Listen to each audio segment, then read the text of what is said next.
Ever since I could remember, ever since I had been a child, I had been afraid of the dark depths of any sea or deep lake. Dark blue or green water had a nauseating effect on me, and seaweed dancing sinuously at the bottom of the pools made me shudder. Worse than that, however, was the feeling I got when viewing a large upright stone, or the hulk of a barnacle-encrusted wreck of a ship or submarine looming, ghost-like, out of the black waters. Sights like these made me tremble with fear and look constantly over my shoulder, afraid to one day see a rusty hull corroded pale green by barnacles, swaying and creaking horribly. At the same time as being horrified, I found the fear ridiculous, far away from any truly large bodies of water, and therefore far away from any sunken ships. Besides which, how would they just appear behind me? I was safe for the time. However, 2 years after receiving my degree in archaeology, I found myself relegated to an island off the coast of South America, with a group intent on digging up a series of standing stones, the tips of which had been spotted by a native over a week ago. I soon came to realise that our entire excavation was a mistake. We should have given up early on. We should have not even come. I am not a superstitious person by any means, but as bad luck and accidents continued to assail us, I knew that someone, something, was trying to warn us away. At first it was merely storms, and I was silent, believing it to be bad luck, nothing more. Storms were highly common in this area after all, but the storms became wilder and wilder. And when this did not deter us, an odd brittleness seemed to creep into our tools, which broke over and over. Nervous jokes became common within my group, but my suspicions were only aroused at this time. Our communication to the outside world kept going down, technical difficulty after difficulty, which caused our excavation to halt almost completely time after time. I suggested we give up our endeavour, but my advice was turned down. We were halfway done, and the others argued. We couldn't just give up such an important discovery, not just because of a little bit of bad luck. But it wasn't just bad luck. If only the fools had listened. So, we continued. Storms had not stopped us, nor had difficulties with our tools or communication. The presence that was trying to warn us became harsh. Accidents began to happen. At first, merely wounded our pride. Harsher still, the presence became twisted ankles and wrists, sore muscles and fevers, sickness, broken bones. I had become frantic. I pleaded for them to stop. They tried to soothe me with promises that tomorrow would be the last day, only a few more pounds of earth, and then we could see the stones, the strangely carved and shaped stones in all their glory. Tomorrow came. The stones were uncovered and rose from the ground like a row of rotting teeth. They had an odd pale green tint to them, an odd tint that makes me shudder to remember it now. We thought it was some kind of vegetable matter, but when one of our group tried to brush it off, he found that the residue on the brush was curiously like rust. Even still, it was easy to see the strange markings carved into the stone, markings that seemed to hover above the foul colouring, markings that depicted, but I cannot, will not describe it fully. The damned implications. A scaly being larger than a whale, bulging fishy eyes, gills, bloated lips. A monstrosity from that dark, indistinct world I so feared and hated. Half fish, half God. I must stop. I'm already half mad.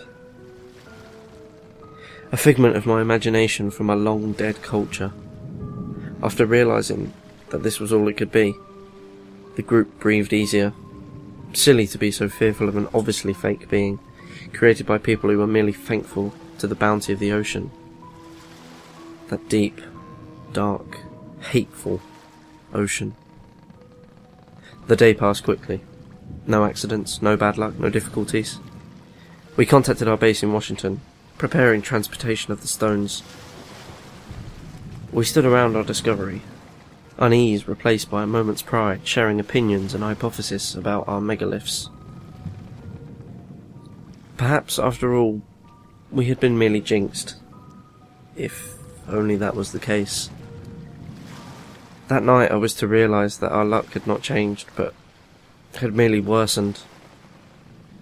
The presence that had so desperately tried to chase us away, to protect us of our horrible fate, had left us, had given up. Such is the folly of a man and his greed for knowledge, knowledge of the dark, unknown things.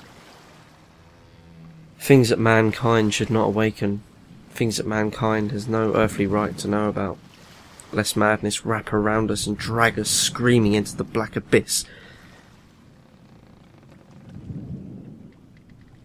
That night my peaceful sleep was interrupted by a noise.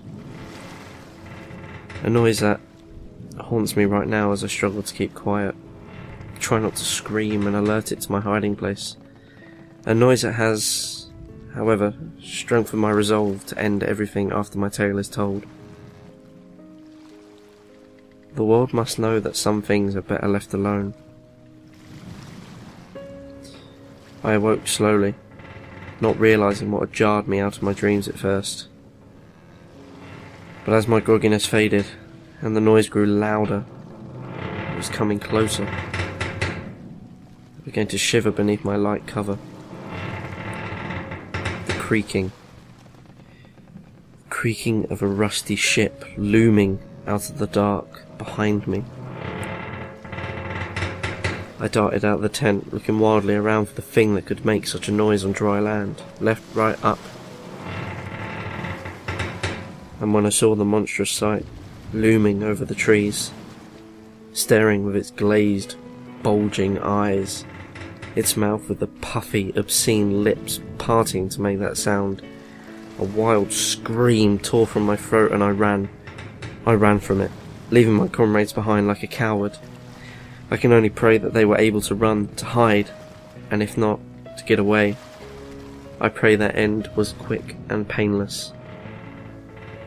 Although, I fear that this is not the way of the beast. I do not know what we unearthed. I do not know what was so important about those grotesque stones that the demon surfaced because of our finding them. I do not know why huge stones and wrecks under the fathoms of water bother me so. It was never the object, but the resemblance of a half-remembered, eons-old dark being, covered in barnacles, pale green and white, and red-brown in colour, making that awful, non-living creaking noises, slowly appearing, rising, rearing out of the dark, unknown depths.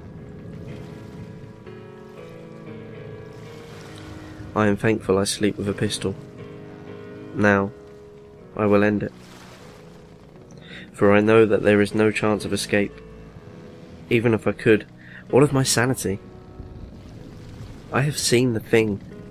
I have seen Dagon, fish god of man's earliest ancestors, unholy creature, that still resides in our being, and yet my tale will merely be laughed at.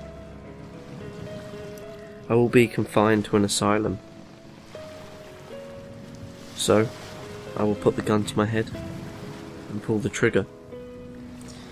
And sweet, peaceful oblivion will be mine.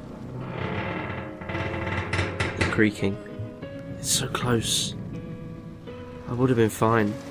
Have died quickly, with some semblance of sanity intact. But the noise caused me to pause, to stiffen, and slowly set the gun down.